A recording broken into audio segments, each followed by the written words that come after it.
Hi, my name is Levi. This is the Crystal Portal Podcast, where we talk about crystals, Moldavite, spirit guides, sacred geometry, intuition, quantum energy, and all things metaphysical. Shop online at moldavitejewelry.com to support my work. What's going on, everyone? Welcome to episode 13 of the Crystal Portal Podcast. If you've checked out the intro, the Crystal Portal is complete. So today, we're going to take a look at the gate section of the Crystal Portal and the thousands of beads. Let's get into it. If you've been following along with the podcast, we're continuing on our series of exploring the crystals in the portal. This is the gate section. It's made up of over 8,000 beads, and about 1/3 of them are handmade. I'm holding a piece of fulgurite to give you an example of the fulgurite beads that are in here. About 3 years ago is when we actually started making some of these beads, and at the time, I didn't really know exactly how many beads were going to be needed. So I had to guesstimate. I created a design here on the wall. This is approximately 7.5 feet tall. And if you'll notice, they're divided into quarter sections. So section 1, 2, 3, and 4. And the reason is, with the handmade beads of fulgurite and Palo Santo specifically, I had a certain number of them, but again, I didn't know how many beads were going to be needed, simply knew that a lot would be ultimately added into the beading section. So if you look close, the fulgurite beads are made up of hollow pieces of fossilized lightning. Within each of the fulgurite beads is a Tatooine meteorite, that right there, and it's a connective energy. So Tatooine energy connects the energy with the other minerals. The other mineral, or the other bead right here, is Palo Santo. So a lot of the Palo Santo beads are handmade from natural sticks of Palo Santo, and that would be these right here. So they were originally about 4-inch sticks that were cut down into sections and then drilled through to create a raw Palo Santo bead. Palo Santo is a sacred wood. It's got some shamanic energy. And these other ones here, these are also Palo Santo. These are more or less manufactured Palo Santo beads where they were already, I purchased them the way they were, just like that. The other minerals in each of these corner sections are darwinite, right here. Darwinite is a tektite, which is a meteoric glass. It was found in Australia. There are meteorite beads. This is NWA 869 meteorite. We've got more of the NWA 869 meteorites, Libyan desert glass, and let's see, this is a cool example of Libyan desert glass that has a mineral called reedite in there. Essentially, it's meteoric. So the next strand over, we've got more of the NWA 869 meteorites, the darwinite, and black tourmaline. So black tourmaline grounds and transmutes energy. So they've also got some brookite crystal beads. These are beads that I drilled with the brookite crystal from Arkansas. It's that little one right there. It is also a Synergy 12 stone, very activating. So moving on to the center portion, we've got thousands of selenite beads. So the selenite, again, is very clearing. and got, I think, two different sizes. Used two different sizes here. The mineral right there and here, this is Presley Bluestone. Again, it's a very connective energy. More or less, it's great for grid work. Presley Bluestone, if you're following along with the podcast, you'll remember is actually a mineral that was found in one of the two stone quarries that the pillars inside the inner circle of Stonehenge are made from. So we've got a Stonehenge energy right here. The purple mineral that makes up the edge of each of the circles is charoite. So charoite, in Melody's book, Love is in the Earth, she writes this about charoite. Charoite is a stone for this age, provides for a synthesis between the heart and crown chakras, and combines the higher spiritual dimensions with unconditional love from the physical plane. It has also acted to align the meridians of the upper portion of the body, activating the mechanism which expedites the approval of the self, while further providing for active pursuit of forward motion. The forward motion rapidly occurring when the total integration between the heart and spirit produce complete alignment of the physical body with the perfect self. If you've been following along with the podcast, you've noted that there's a lot of sacred geometry here within the crystal portal. And if you look at the center portion of the beads, within the 7 circles corresponding with each chakra, there is this pattern right here. It's the very center of the Vesica Pisces, same as on the bridge section. Now within the Vesica Pisces center are these 7 circles corresponding with each chakra. They make up a pattern. If you notice, there's a gradual pattern of small to large, large to small. That's the golden ratio. So within each of the spheres, again, corresponding with the chakras, are different minerals. The top circle, the stone of the center here, is Brazilian phenakite. This is a pretty good size Brazilian phenakite crystal that was drilled and turned into a bead. It's excellent for clearing the aura and opening up the third eye and crown. Below that, we've got amethyst. It's another really good one for the crown chakra and third eye. The circle just below that one has a lapis lazuli bead. A lapis lazuli has these really cool golden specks. I'm trying to get this in the right light so you can see it. Golden specks of pyrite in there. And a lapis is a cool one because it's been used for centuries by the Egyptians in jewelry, and long time ago, believe it or not, they actually used to crush this up and use it as eyeshadow. Do not do that. Not recommended. It's poisonous. But it's just an interesting fact of history. It was also mentioned by Edgar Cayce, known as the Sleeping Prophet, in many of his readings. The main circle here with the three-dimensional triangle or three-dimensional pyramid, let's go take a look at the diagram. It has a design on each of the ends that are not as easily seen with the beads, but I wanted to point it out here so you could at least see it here first. So if you notice, there's a small circle around each end, and the circles are made of monolista meteorites. So monolista meteorite beads here.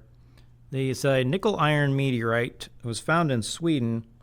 Learn more about the monolista meteorite by checking out the episode where we went into learning about the bridge. At the very center of the crystal portal, our heart chakra stone is Moldavite, also known as the stone of transformation. Moldavite is a meteoric glass known as a tektite, result of a meteorite impact, and it is an excellent heart chakra stone. Below that, we've got citrine. Citrine is really good for the solar plexus. And then below that, we've got carnelian. And the final circle down here at the bottom, black tourmaline. Again, grounds and transmutes. The other clear minerals between the selenite are made up of hundreds of handmade pedalite and palousite beads. Pedalite, known as the Stone of the Angels, one of the Synergy 12 stones for activating the light body, it's said to have an energy that has no rules. So it's strongly suggested to use an air of responsibility when you're working with that energy. The other clear mineral, palousite. Palousite is an excellent mineral for working with the crown chakra. If you're trying to open up your crown chakra, clear the aura, this one will do it. And in the crystal portal, palousite acts like tiny little keys. The border between a majority of the selenite and the edges of the corners is black tourmaline, darwinite, and the Presley bluestone. So if you look from get a little bit of distance, you can see it helps to kind of define, at least from a creative or artistic standpoint, it helps to define the edge with the contrast.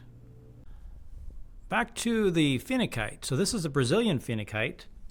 And if you'll look closely above and below each of these stars, four-pointed stars, these are phenakite.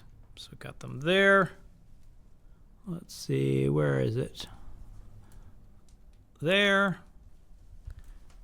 Again, they're just above and below each of the stars made up of the Presley bluestone and NWA 869 meteorites. Looking closer at the top of the triangle here, this little one is Ergchek 002. Ergchek 002 has got an interesting energy to it. Again, it's one that I've kind of dubbed the sorting hat meteorite because it seems to have an energy that shows each person what it is that they need to move forward. So the Ergchek 002 meteorite is at the end of each of the triangles. At the top here, two sides, there's a total of 3 of them in there. We're wondering why we call it the gate section is because two things. One is a physical barrier, but it actually opens up as well. Check this out.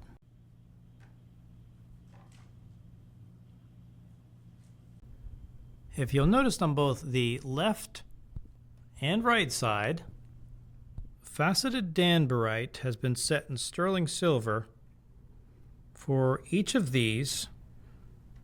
Also, there's faceted Moldavite set in sterling silver with Palo Santo beads that I cut in half and then added to it. So they look like little bolts, but they're etheric energy bolts of sorts with Moldavite and danburite. So danburite is one of the Synergy 12 stones. It helps to connect with the angels. It's very angelic. Moldavite, of course, you've heard me talk about that. Making the beads was actually incredibly challenging. It was like the most elaborate game of galactic Connect 4 that you could imagine. So if you got over 8,000 beads, trying to utilize them to create a design that is also functional and working with the confines of physics. So here's what I'm talking about. The hinges, these are actually industrial door hinges. This is the third set of hinges. The first set, I attached them and I was like, wait a minute, before I start adding beads that got some weight to them, let me test this out. So before adding the beads here, this is approximately 45 pounds of beads. There are 45 strands, each one totaling on average about a pound apiece. So if you can imagine, the hinges had to be pretty strong because I tried the original set of hinges and they bowed. I actually took several weights, tied them together, put them on the end of it, and it bowed. So then I got another set of hinges, tried that out, actually attached an L bracket, did the same thing, they bowed. So I went online, I was searching for industrial hinges and found these here. These are door hinges made for more or less doors at office buildings, and they're rated at 175 pounds each. So that seemed to do the trick. This is important because if the hinges were not strong enough, it was going to damage some of the work that had been done. So you can see the most elaborate game of Connect 4 that you can imagine.